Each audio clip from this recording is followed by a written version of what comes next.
Hey, welcome. It's good to see you here. I'm joined again with Casey Hazen from Horizon. We just wanted to take some time to talk about what's happening in the economy. There's been much that has happened. It just seems like every time we get together, there's a curveball of a conversation that has to be had, whether it's the Fed and what they're doing, or Ukraine, and most recently, for those that are paying attention, and I don't know how you can't know about what's going on in Israel. And so some of these things may impact us. It's definitely costing us money, and people are dying. So there's a cost either way. But I just wanted to welcome you back and thank you so much, Casey, for joining us in this time together. How Absolutely. have you been? I know you got married recently. How's I that did, feel? yeah. Yeah. It's been a great last month. I got married up in the mountains here in North Carolina to my longtime now wife. So it's been a really good last month for me personally. But yeah, to your point, it's been very hectic in the world of investing, in the world of economics. So I know that we have a lot to talk through today. Yeah. So what's like the Reader's Digest of what you've been seeing economically, just the top line perspective? Yeah, it's been very I would say confusing to be an investor right now because there's two different sides of the story out there right now. From an economic perspective, things actually look really good, and I know that you watch TV, people talk about the most recent GDP readings for the third quarter was a blowout number. It was 4.9%. On an inflation adjusted number, which is obviously very, very strong. Just at a nominal, so taking out inflation, it was actually 8.5% growth that we saw in the third quarter year over year from an economic perspective. So the economy continues to expand, which I know is kind of confusing because you look at maybe your statements or you hear all these other headlines, or you're talking to your friends around the water cooler, whatever it may be, and things definitely seem much more dour than that. There's still a lot of strategists, economists out there that think that we're going to have some sort of recession imminently, whether it's in the fourth quarter. I've heard that, or next year in 2024. So you're really getting this disparity between things are looking really good, and a lot of people are saying things are looking really, really bad. And so it's confusing to say the least. But again, from a data standpoint, right now the economy continues to be very, very strong. You're seeing really strong consumer spending that drove a lot of this most recent economic growth, this GDP growth that we had this last quarter. That's obviously a positive thing.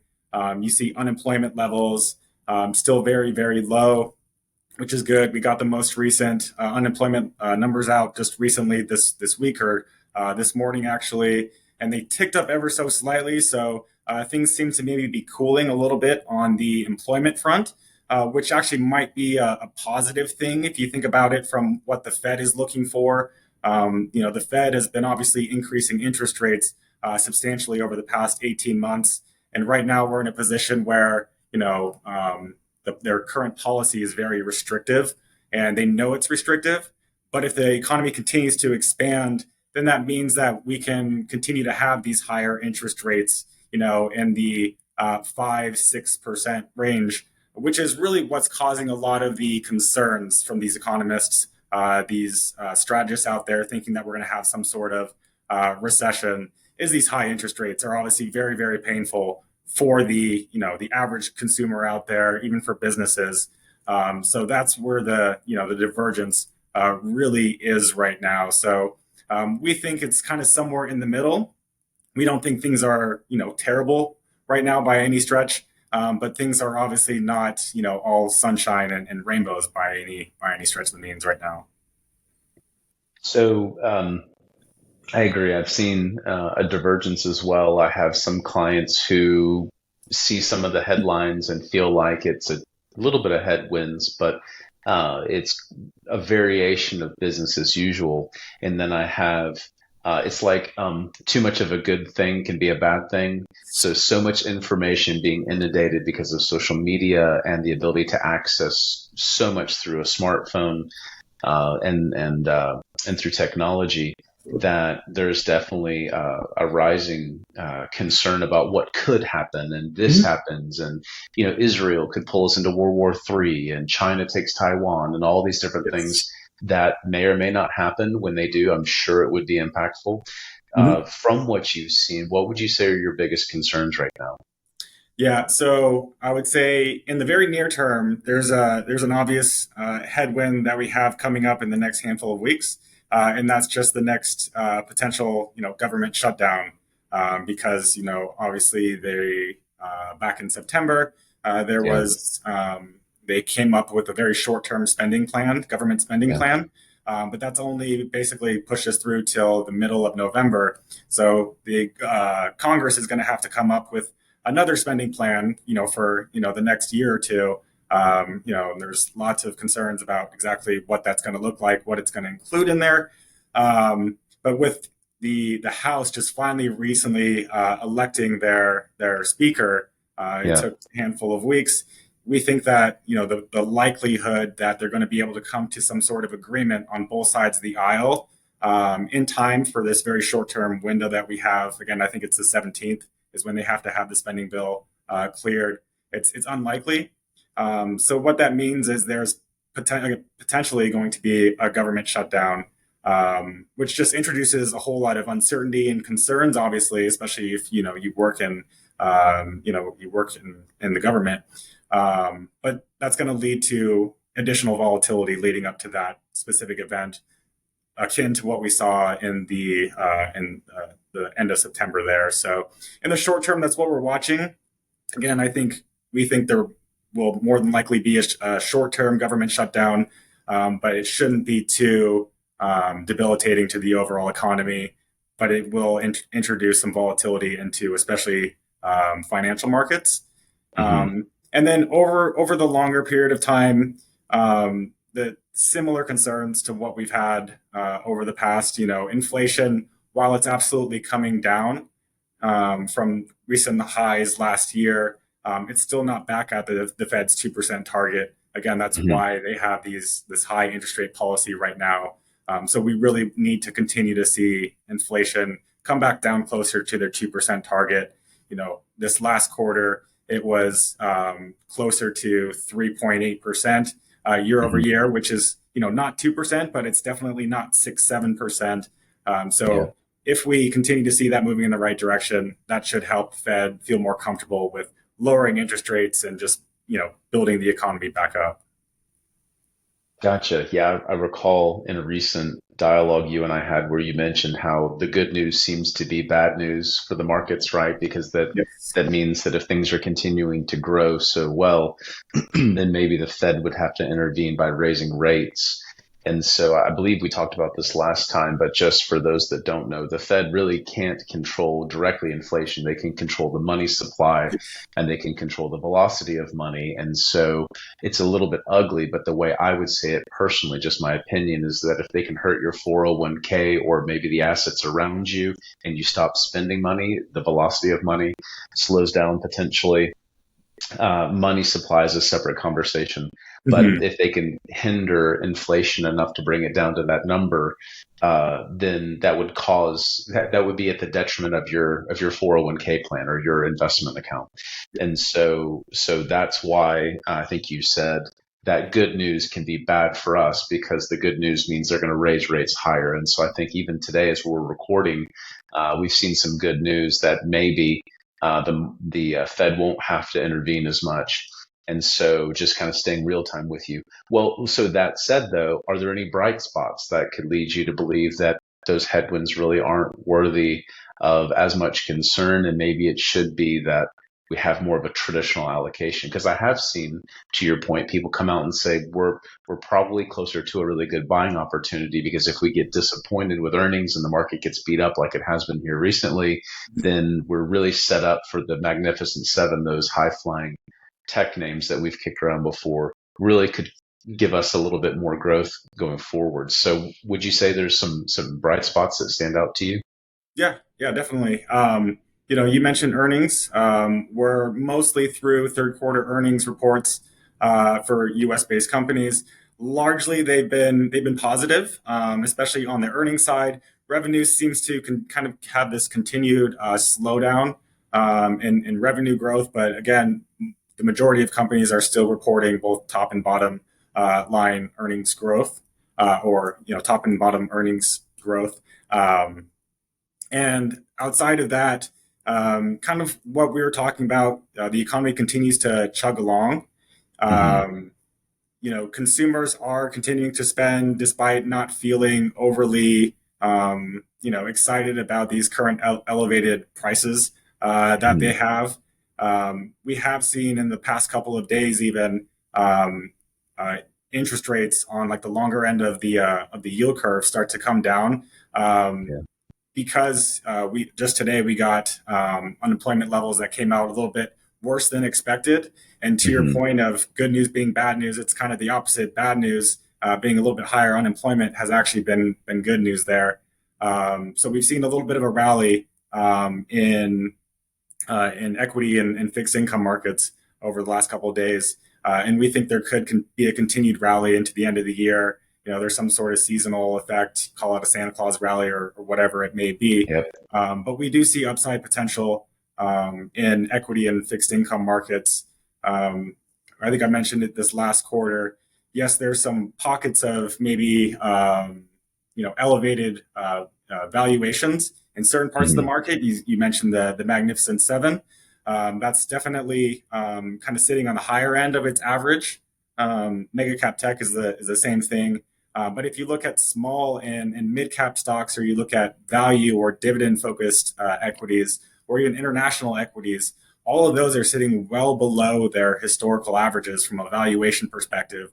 Hmm. So if you think that we can continue this strong or even like um, slightly above average economic growth, these companies that have maybe lagged the last 18 months, they can actually start to pick up some steam and catch up to their historical average from like a valuation perspective. So we think that while there maybe not be as much upside for mega cap tech or the Magnificent Seven, there's actually a whole lot of upside for the rest of the market, the S&P 493 or whatever you want to call it. So um, we do see a decent outlook overall for the market. If you expand your time horizon, maybe beyond the next couple of weeks. No, that makes sense.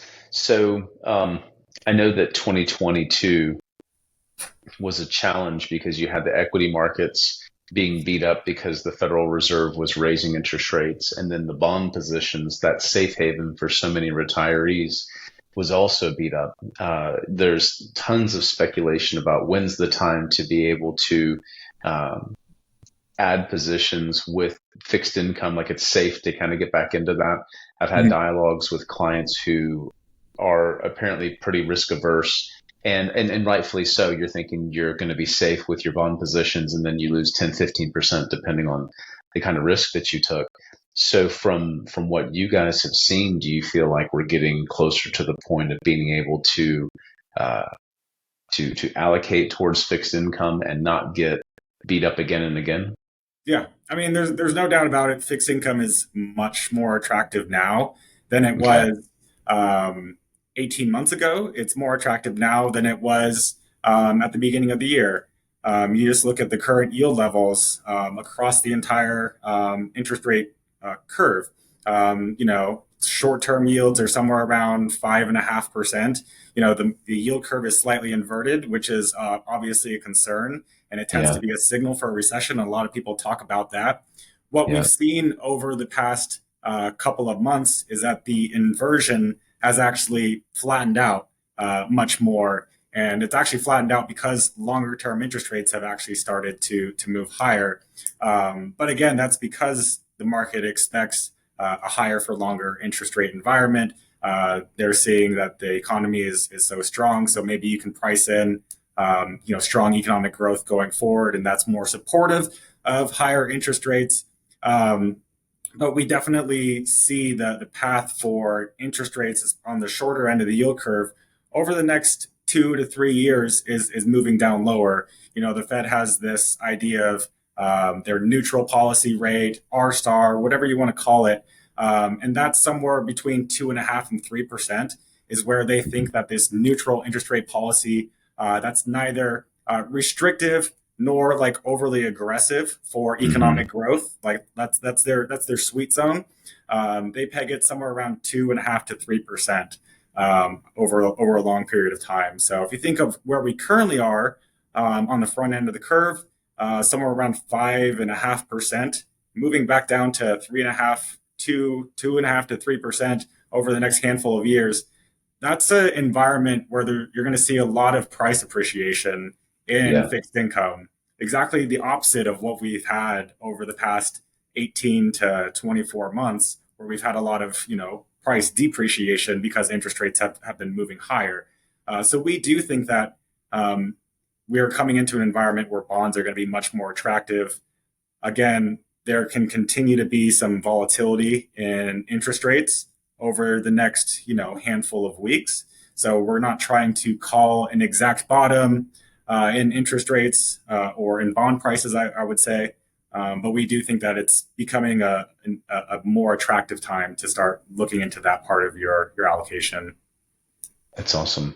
Yeah, it does seem, I think I saw a stat recently where we have had 19 consecutive months of just seeing fixed income get routed, and it's the longest run in history Mhm. of fixed income being unattractive. So I totally respect that you guys aren't trying to call a bottom. That's probably for pride and ego, right? To say Yeah, that you can timestamp that you said something like that. right. But it tends to be, from what I've seen, that, and maybe we have a little bit further to go, who knows? But when things fall that far out of favor, that tends to be when you want to buy, Yep, right? Buy low, sell high. I've heard that before. I think that's a good way to make money. usually. So that said, because I've had clients who are so risk averse, and maybe they're troubled by headlines, or maybe they're just trying to protect what they have. Uh, you and I wanted to kind of make an announcement that you and I have been working together to co-create. We'll see what compliance allows. We've called it a capital shelter. It may be a risk averse model, so we'll let them scrub that before we put a name on that baby. But I'm pointing to your marriage there. Anyway, uh, but just so, can you speak to, because I've had clients say just buy the money market, rates have moved so high, we can make 4.7% or 5% or whatever it may be. Why not just do that? And, from what I've seen, and it's just historical evidence, that there are options that have a semblance of protection, but also provide an opportunity for growth. So I know, Casey, you were, before we started the recording here today, you were speaking to some of the potential dangers of being all in cash versus some of the options that maybe we're considering. Would you Yeah. be willing to speak to that real quick? Yeah, no, of course. And we're having conversations with lots of other clients on this. It's a very common topic because, yes, from CDs or money market instruments, things of that nature, the current yield that you can get is very, very attractive. You pointed 7.75 all the way up to 5.5% for some specific instruments. That's very attractive right now.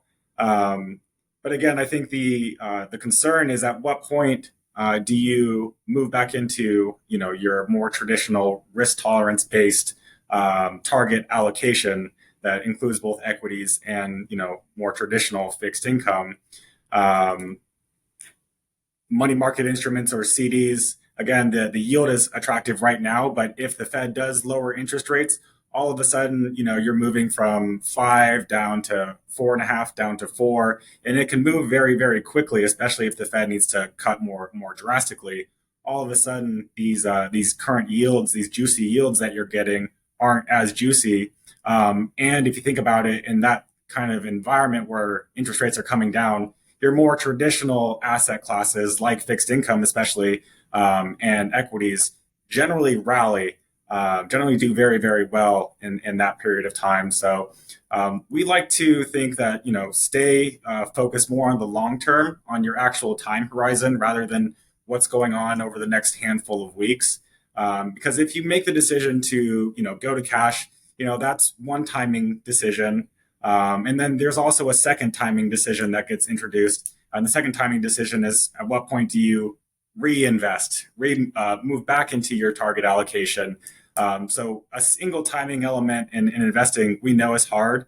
But getting two timing elements right is almost impossible, and there are very few people out there that can get it right on both sides of the field. So again, we think that if you kind of zoom out a little bit and focus on what's my actual time horizon, the time horizon that generally most people have is actually pretty attractive right now for both fixed income and for equities. But to your point, there are lots of clients that are concerned with the immediate downside risks that are present that we talked about. And yes, we did create a capital shelter model that does include more short-term fixed income. It's not necessarily money markets, but it's a lot of short-term, less correlated with interest rates fixed income, and then it has some alternative products that are uncorrelated with both equities and fixed income that provide you maybe with a little bit more potential upside than what you're getting just out of a CD or a money market instrument. That's great. Yeah, no, that's important because I think it was in January there was discussions, and you've had a similar discussion. I know we've connected over this. In January, there were clients and people who said, just go to the money market even now. And there's been activity even this year, especially through July, that the money market would not have provided you the returns needed to help you achieve your ultimate goals and things like that. Whereas, like it's kind of like missing out, right? So we're doing our best, I think is the intention, to keep you from going all the way to cash. If you needed to step out of the higher risk profile that you're in because you're temporarily concerned, we wanted to bring you a solution that helps you be able to address that concern. But Casey, I've been doing this for almost 25 years, and I have made several calls in my career. And I think if I've made 5 of them, I've been right 2 times. And there's times where you go, just don't mess with it. Leave it as it is. It's going to work itself out. And then there's but this time is different. And so sometimes it is, but largely it just rhymes and it's a variation on the theme. And so I connect with you that I've gotten people out, but I have missed the time to buy back in because all the headlines are still negative. Media pushes that fear button in all of us. So you're like, when do you buy back in? So this is like a form of an olive branch to clients to be able to say, this is a way of keeping you in a form of investing so that when we want to ratchet back up the risk to where you really need to be over the longer haul, that it's not such a big change. I think you and I were discussing that prior to that when you're all in cash, you kind of get stuck. It feels like a safe haven, but it can turn into a coffin. And so, so I just wanted to make all of you aware that we were launching this other option. And so if you're concerned, we will be able to meet you where you are and then be able to walk with you through the season as it develops. So, Well, Casey, did you have anything else that you wanted to share, or you feel pretty good about what we've covered today? I think I feel pretty good about everything that we covered. I touched on all the notes that I have here on my cheat sheet. So I think we're just going to continue to monitor, especially in the short term, what's going on with the government, potential government shutdown. But then after that, assuming there hasn't been any substantial damage done by that potential shutdown, we do feel pretty good about a rally into the year end. Again, this last week, these last couple of days have been a very nice relief because we have had this nice relief rally in both equities and fixed income. So there are more people out there that are a little bit more positive on kind of the outlook into next year. But again, knowing that there are some potential headwinds, we just think that it makes sense to stay invested in your current portfolio. You and I are obviously talking on a quarterly basis, if not more frequently, about kind of the outlook that we share from an asset allocation perspective. So lots of conversations to come. Yeah, no, agreed. Well, as I say every time, Casey, I really appreciate you sharing time with us. The work that you guys do, along with the think tank that you sit in the midst of there at Horizon in the research department, means a lot. It feels it adds a sense of confidence to me personally to know that we're drawing on a lot of resources and a lot of discussions that you guys are having in some of your meetings and some of your side conversations that and it's also was great to actually be there with you at y'all's office in Charlotte, and to see that it'd be neat to be in that space when you guys are chewing on and maybe even arguing at times over certain topics. So, well, in the meantime, in between time, thank you all for who are chewing on this with us and tuning in with us.